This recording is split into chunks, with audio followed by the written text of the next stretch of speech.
denizens of the night. Welcome to another episode of the macabre, the terrifying. Broadcasting live from an old barn flooded with an evil light, I will be your guide through the witching hours. Tonight, we're heading back home down to the family farm. Something unusual about this one is that it's an epistolary story. That means it's told through letters or journal entries. In this story, our main character discovers the journal of a beloved mentor who, in his youth, encountered something quite unsettling at his family's farm. This story is called Omnia Causa Fiunt and was written by Tacos for the Taco Lord. I need to start this by leaving a disclaimer. This story is not my own, but rather the story of a man named Aaron Schultz, who I knew was my mentor and my friend. He was a pillar of wisdom and strength, and I could always rely on him to help me when things got tough. He helped me grow into the man I am today, and I will be forever thankful for that. It was a source of bottomless and bitter pain for me when he passed away, and I'm tearing up even now as I write this. In order to preface this, I think it's only fair that I tell you about the man who lived through the events I'm about to describe. Aaron was a large man with a very quiet and thoughtful demeanor. He often had a distant look in his eye, as though he were in some other world, and I always wondered what thoughts were going through his mind in those moments. He could always be relied on, though, and his steadfast devotion to those he loved was his defining characteristic. I met Aaron during the worst time of my life. I'd recently completed my tour of duty in the Marine Corps and came upon hard times. Due to a series of poor choices and the shock of entering the civilian world, I found myself homeless. My only possessions were a ratty old blanket and the clothes on my back. One morning, as I was sitting under an overpass trying to get out of the rain, a white pickup truck pulled up beside me and the passenger side window rolled down. Inside sat a middle-aged man who wore a long white and red beard and a kind smile on his weathered face. I was expecting to be berated for my predicament, but for the first time in months, I was shown kindness. That day, Aaron invited me to come work for him in exchange for a place to live and food to eat. The work was hard, and I earned everything he ever gave me, but he became like a father to me, and he taught me what it looked like to be a genuine person. Eventually, I was able to get back on my feet, and I even met and married my wife, and soon after we had my oldest son, Ty. My kids grew up knowing Aaron as Grandpa, and he adored them. Every weekend he made it a point to come and take me and my boys fishing on his property in the woods outside of town. About a year ago, I got out of work early, and he invited me to sit on his porch swing and drink some iced tea. The sunset that night was especially gorgeous, as it reflected off the calm lakefront in front of his home. The birds were singing pretty melodies as the sun went down and the crickets were beginning to sing their evening chorus. Aaron sat silently for a while before looking at me and saying, "I'm proud of you, son." I think I just mumbled a little thank you, but I was too distracted watching the sunset to pay attention. After the sun had gone down and it was dark out, I looked over at Aaron. He was leaning back with his eyes closed and a smile on his face, but the steady rise and fall of his chest was absent. The man I called my father died beside me that day. It still hurts to think about how I brushed off his conversation. There's so much I wish I would have said and done, but I didn't. The impression that Aaron left on me will never fade, and I strive every day to be a tenth of the man that he was. I fail daily, but I keep going to honor his memory. He left us his property and his business in his will before he passed. My wife and I decided to move our family into his house recently, and that has forced me to go through his old belongings. Aaron didn't own a whole lot of material items. He saw value in people and memories, so he never invested much in items, which made cleaning out the house much easier. While I was cleaning his room, I found a box of old journals and decided to read them. It brought a smile to my face, reading about how he felt about me and my family, or reading about his life before we met. When I got to the bottom of the box, though, I found a journal that changed my view of Aaron forever. The story within would seem impossible if it came from anyone but him. I've thought long and hard about whether to share it, and have decided that it would be wrong to keep it hidden. In order to honor Aaron, I've decided that this story needs to be seen by the world. Please go into this with an open mind. This isn't just some fiction, but the story of a man who was larger than life. It would be disrespectful to try to summarize it in my own words, so I'm just going to transcribe the journal below. Entry 1. I'm not sure how to write a journal, but people keep telling me that maybe it will help me sort out my thoughts and feelings. I guess it doesn't matter, but for the record, my name is Aaron Schultz, Jr. I'm 20 years old, as sad as a wet kitten, and unsure of why I'm writing any of this down in the first place. I guess I should start by talking about my day. That's what most people do, I think. I woke up around 5 this morning and my window was open.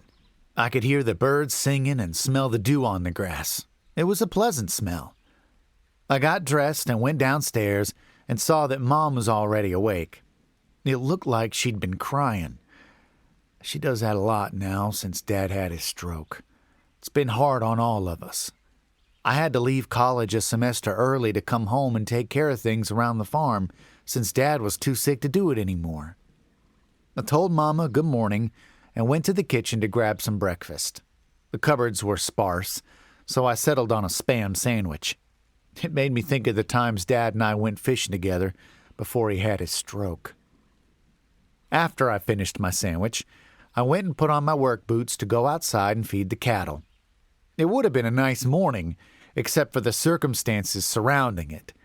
It didn't help that I woke up with a headache. I've been getting a lot of those lately. I haven't told Mom, though, because I don't want her to worry about me. My day was boring overall, filled with the boring day-to-day chores of living on a farm. I used to enjoy this life, but it's not the same anymore now that Dad is bedridden. I just can't stop thinking about how things used to be before the stroke. It hurts to do the things we used to do together before. I better end this entry here. I need to get to sleep. I'm going to have a busy day tomorrow. The skies are looking real eerie to the east. There's a lot I need to do before the storm. Entry 2. Today was chaotic. I had to move all the cattle into the corral before the storm hit, and that took most of the morning. I moved all the tractors into the barn and made sure to cover the hay so it doesn't get moldy. The skies are looking ugly, so I'm a little worried about the corn crop we just planted. Hopefully there's no hail. I visited Dad after I finished preparing for the storm. It broke my heart to see him laying there in confusion. He hardly looked like the same man who raised me. His face was all droopy and he was drooling. I wouldn't look away. It would have been shameful to look away from him. My head started hurting bad when I got into the room. Felt like something was pushing hard against the back of my brain. I couldn't stay with Dad for long. I don't know which pain was worse, the headache or seeing my father in the state he was in. When I left the room, my head hurt a little less, so I'm wondering if these headaches aren't from the stress of everything going on. Yeah, the storm is starting to hit. Right now it's just a trickle, but I think I better go.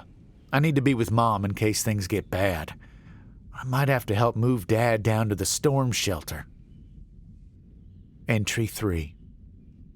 The storm came hard late last night. It sounded like there was screams in the wind.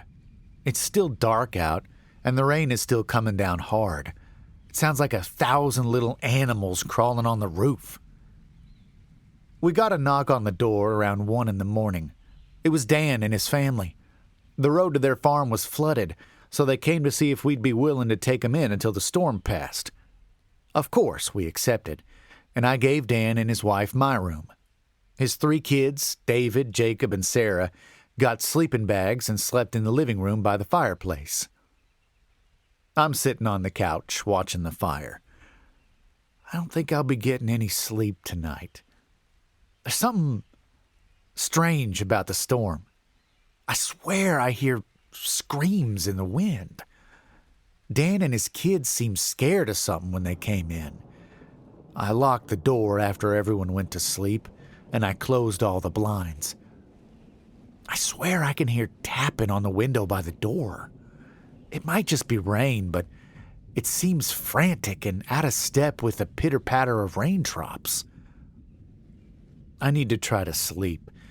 My head's hurting again, and I think I might be a little paranoid. I'm going to talk to Dan in the morning. Entry 4. I didn't even have to approach Dan in the morning. He woke me up after I'd just fallen asleep. Putting a finger to his lips, he signaled for me to be quiet and to follow him. I got up as quietly as I could and followed him into the kitchen, closing the door behind me. He walked to the sink and opened the curtain a little before beckoning for me to look out the window at something in the yard. In between flashes of lightning, I could see something sleek and black, about the size of a man. It was sat back on dog-like haunches, chewing on something with its long, glistening silver fangs. Its head looked like a bear skull, and its leathery skin had small tufts of fur poking out at random spots. My immediate thought was that it was some mangled bear that had been struck by lightning, and I voiced my thoughts to Dan. I thought the same thing, he whispered in a hushed tone. But while we were driving here, 2 of them were running behind the car. He looked down and shook his head. They didn't run like animals. They ran like men. I stared at him incredulously, my eyes growing wide with shock. Do you think they followed you here? He nodded solemnly, and fear showed in his eyes. We need to chase them off. I don't know what they are, but I don't want one breaking a window and taking off with one of the kids. I thought for a moment and concluded that he was right. Come with me. I know Dad has a couple rifles upstairs. It's better that we both be armed to deal with whatever these things are. He nodded his head in agreement before looking back out. His eyes grew wide, and he turned back to me, saying, It's gone.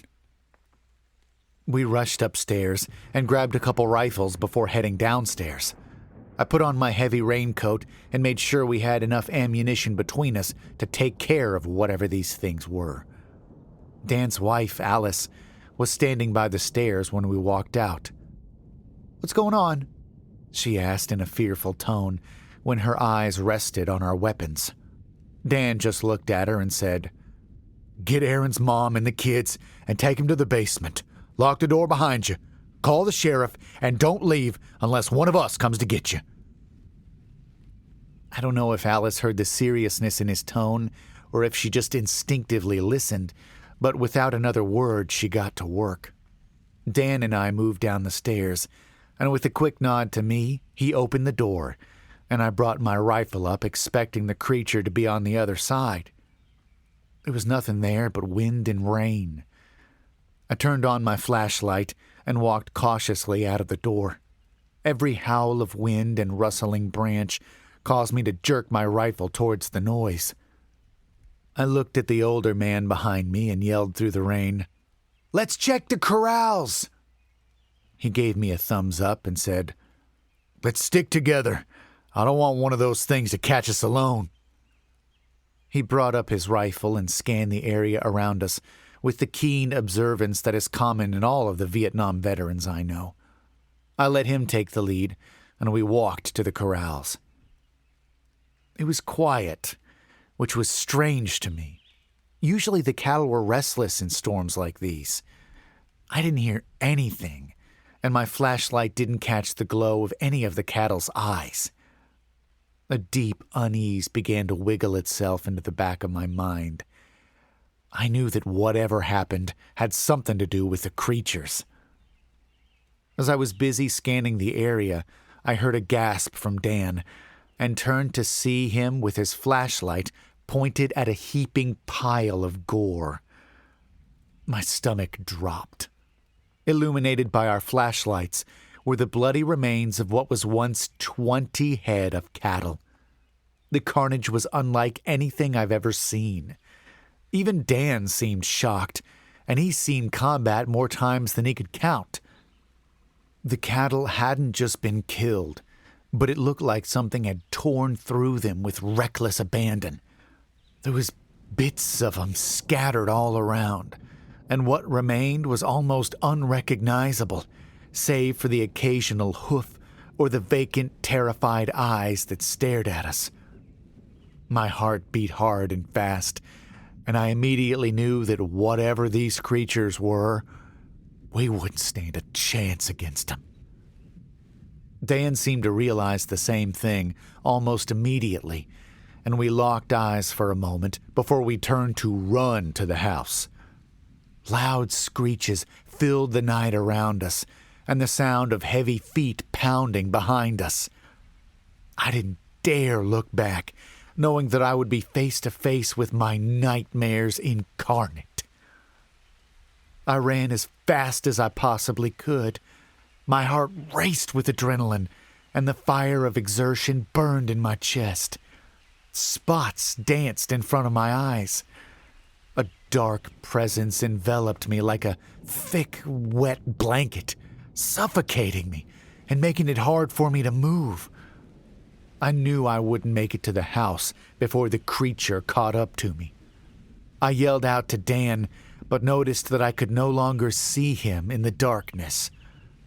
I thought I could hear a baby crying, but it was lost in the fog that was clouding my mind.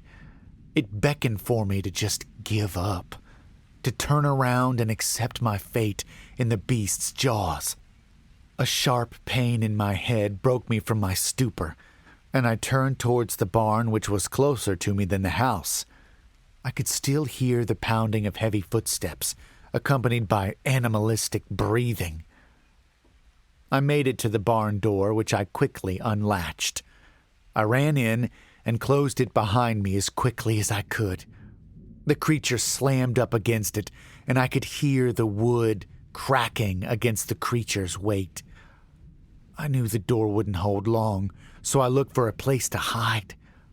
My eyes settled on the barn cellar, a thick oak door that led down to a small concrete room that we used to store preserved food.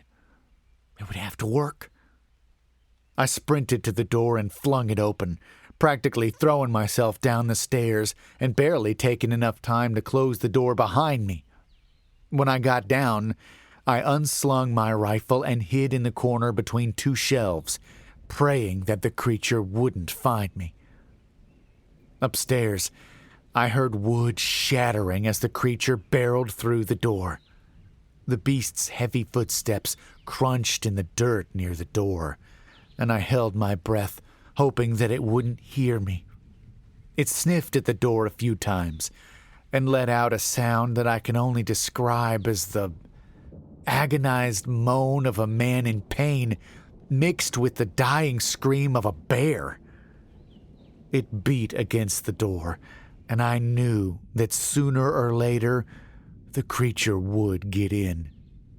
I chambered around, and the sound of movement seemed to reinvigorate whatever that thing was. Within moments, the wooden door was reduced to rubble, and the thing was inside. It walked down the steps with carefully measured steps, and its black eyes scanned the room with a mad hunger before resting on me. Without a second thought, I leveled my rifle and fired into its face. Its head snapped back, and it fell to the ground where it lay motionless. I sat for what must have been 5 minutes, staring at the thing incredulously. In the distance, I could hear more far-off moans coming from creatures all around. I needed to get back to the house. I shouldered my rifle and began to move past the creature. It sprang to life and made what I could only assume was a chuckling sound. It had just been toying with me. I jumped back as it swatted at me with a massive clawed hand. I knew I didn't stand a chance against this thing in close quarters. I was trapped. The thing pounced on me and bore me down to the ground. Its claw pierced my skin, and its weight forced the breath out of my lungs. I could feel its hot, fetid breath on my cheek. The force of the creature knocking me over, mixed with the smell of its breath, caused me to vomit.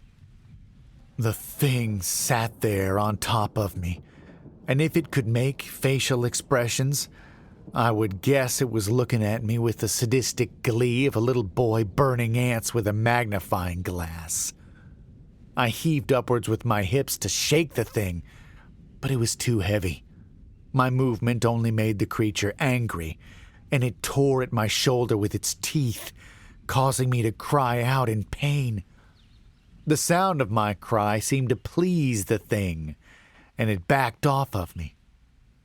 I immediately crawled towards the stairs, trying to escape the thing, and made it to the second step before it was on me again. This time it was on my back, and it raked its long claws down my spine. I screamed again, but it stayed on top of me. Its bony muzzle emitted a gleeful and guttural chuckle next to my ear. My suffering pleased it. I threw my elbow back, and it connected with the thing's rib cage, but it did little more than elicit another bite to my shoulder. My wounds burned with unimaginable pain, and I groaned in agony. The thing on top of me groaned in an unnatural mockery of my voice. It was enjoying this. My head was filled with a sudden pain that caused spots to fill my vision. The creature on top of me suddenly yelped and backed off of me, like I had caused some grievous wound to it. I remember turning over to see it backing into the corner away from something behind me. And when I looked, I saw something that I can't make sense of.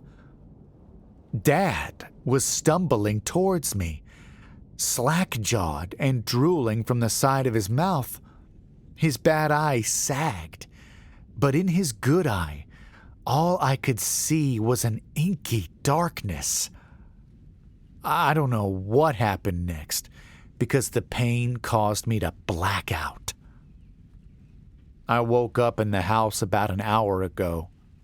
My wounds were bandaged up, and Mom was sitting beside me with a worried look on her face. She told me the damage isn't as bad as it feels.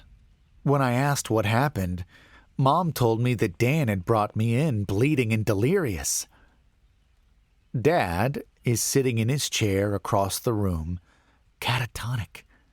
His good eye is staring blankly at the wall, and according to Mom, he was inside the whole time.